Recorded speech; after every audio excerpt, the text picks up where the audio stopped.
Hello students, how are you? I am doctor Alka Pathak. बच्चों, आज मैं आपको माइक्रो टीचिंग के तहत एक नई स्किल्स बताने जा रही हूँ। पिछली स्किल्स जो मैंने बताई थी, एक बार मैं आपको बता दूं, अगर आपने पिछली वीडियो देखी हो तो जो पिछली स्किल्स थी वो थी इंट्रोडक्शन स्किल,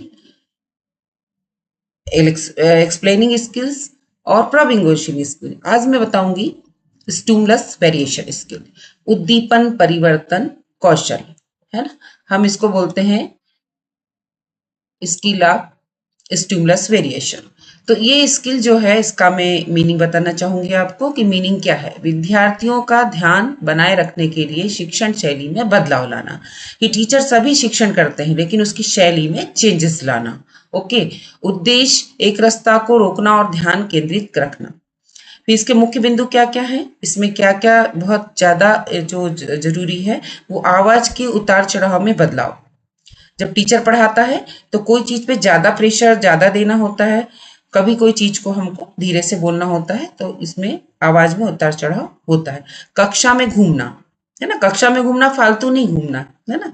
जहां जरूरी है, जैसे बोर्ड पे जाना या बच्चों के समक्ष जाके कुछ पूछना। ये हाव भाव और दृश्य सामग्री का प्रयोग, इस स्किल में ये बहुत जरूरी है कि आप कोई स्टिमुलस या उद्दीपन यूज करें।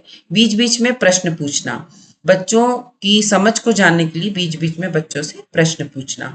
फिर एक उदाहरण आपको देती हूँ कि जैसे उदाहरण में आपको चार्ट के माध्यम से बताना है। इस स्किल में उद्दीपन परिवर्तन में बहुत जरूरी है कि आप किसी चार्ट, मॉडल या कोई डेमो दे सकते हैं या बोर्ड पे भी कुछ बना सकते हैं।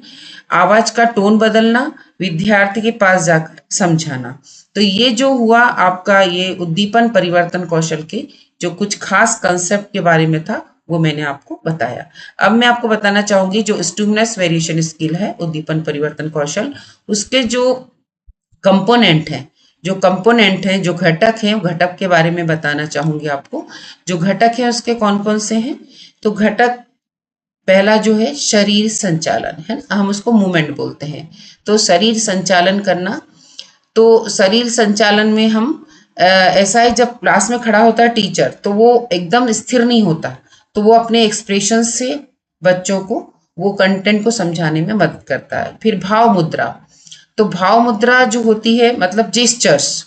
तो जेस्चर मतलब जैसे हम कोई कहानी बोल रहे हैं या कोई घटना बता रहे हैं, तो उसको उसी हिसाब से हमें भाव मुद्रा लानी है। फिर स्वर परिवर्तन, चेंज ऑफ स्पीच पैटर्न।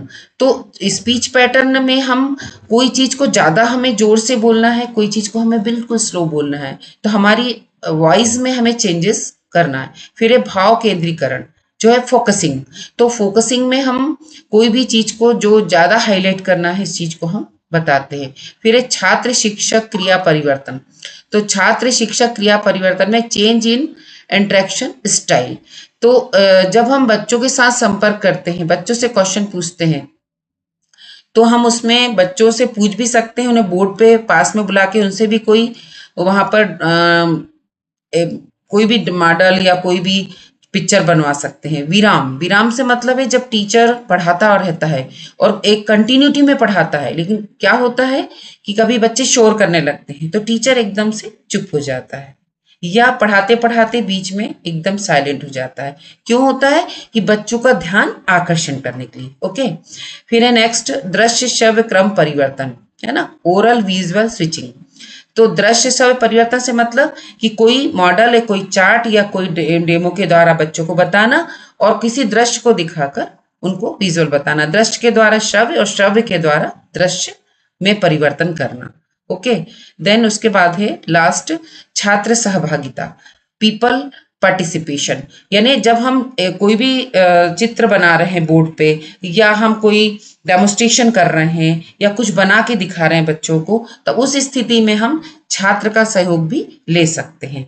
तो ये आपके 8 कंपोनेंट जो मैंने आपको बताए, ये 8 कंपोनेंट इसके हैं स्टिमुलस वेरिएशन स्किल के।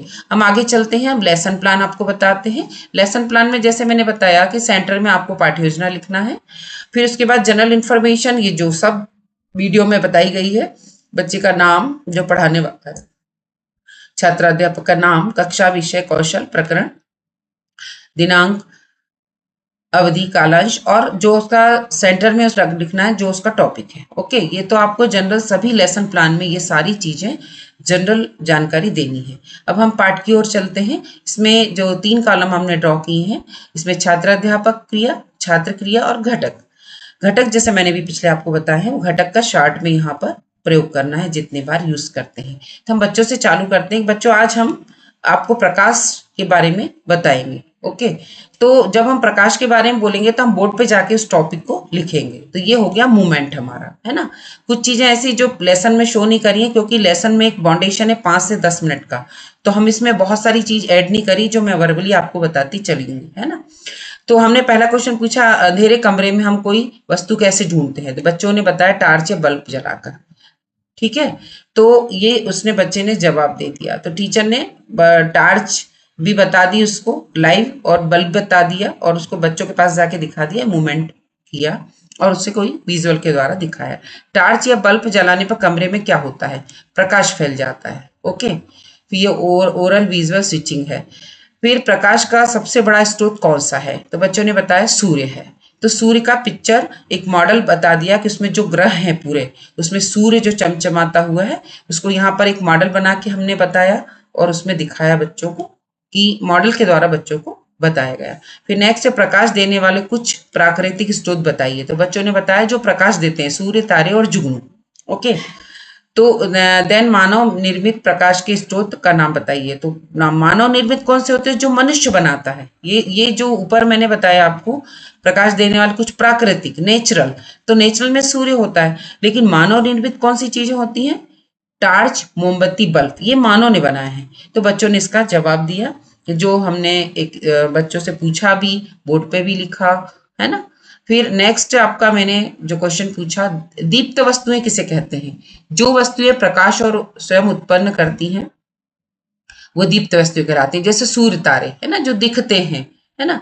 अदीप्त मतलब, अदीप्त वस्तु किसे कहते हैं, जो वस्तु दूसरे के प्रकाश से प्रकाशित होते हैं, वो स्वयं का उनका कुछ भी अस्तित्व नहीं होता, उसे अदीप्त वस्तु कहते हैं। जैसे चंद्रमा, जैसे बल्ब, है ना। तो फिर प्रकाश का सबसे बड़ा स्रोत क्या है, हमने यहाँ एक मॉडल बताया प्रकाश के स्रोत का। बच्चे सूर्य का मॉडल देखेंगे, है ना, सूर्य का एक मॉडल बना के दिखाया। प्रकाश किरणों की दिशा में कैसी होती है, समानांतर होती है, क्योंकि प्रकाश सीधी रेखा में चलती है। फिर नेक्स्ट क्वेश्चन था, प्रकाश जिस मार्ग पर चलता है उसे क्या कहते हैं, प्रकाश का गमन पथ कहते हैं। इसमें OVS आया, इसमें आपका विराम भी आया, और हमने इसको मॉडल के द्वारा दिखाया, विजुअल टू ऑडियो और ऑडियो टू विजुअल, और बच्चों से पूछा भी, इंटरेक्शन भी किया। तो ये लेसन प्लान हुआ आपका। इसके लास्ट में हम बताते हैं ऑब्जर्वेशन टेबल, है ना, अवलोकन तालिका। तो अवलोकन का तालिका जो हर लेसन प्लान में एक जैसी बनेगी, और उसमें हमने 3 कॉलम ड्रॉ करे हैं, घटक, आवृत्ति और टोटल, है ना, जितने बार उसने उसका यूज करा है। तो इसमें पहला शरीर संचालन, भाव मुद्रा, स्वर परिवर्तन, भाव केंद्रीकरण, छात्र शिक्षक परिवर्तन, विराम, दृश्य शब्द क्रिया परिवर्तन और छात्र सहभागिता। इसमें एक बार अगर शरीर संचालन घूमा है, टीचर अगर बोर्ड के पास गया है या बच्चों के पास गया है, या बच्चों को पीठ थपथपाई है, या बच्चों को शाबाश बोला है, जितनी बार भी आवृत्ति करी उस आवृत्ति को हमको टैली करना है। टैली के बाद हमको उसको टोटल करना है। तो ये आपका पूरा टेबल हुआ जो आप देख रहे हैं। और यहाँ पर हम छात्र जो प्रेजेंट कर रहा है उसके हस्ताक्षर, और यहाँ जो उसका सुपरविजन कर रहा है उसके हस्ताक्षर लेंगे। बच्चों, आज मैंने आपको माइक्रो टीचिंग के संदर्भ में उद्दीपन परिवर्तन कौशल, स्टिमुलस वेरिएशन स्किल को प्रेजेंट किया। आज के लिए बच्चों इतना ही। Thank you so much.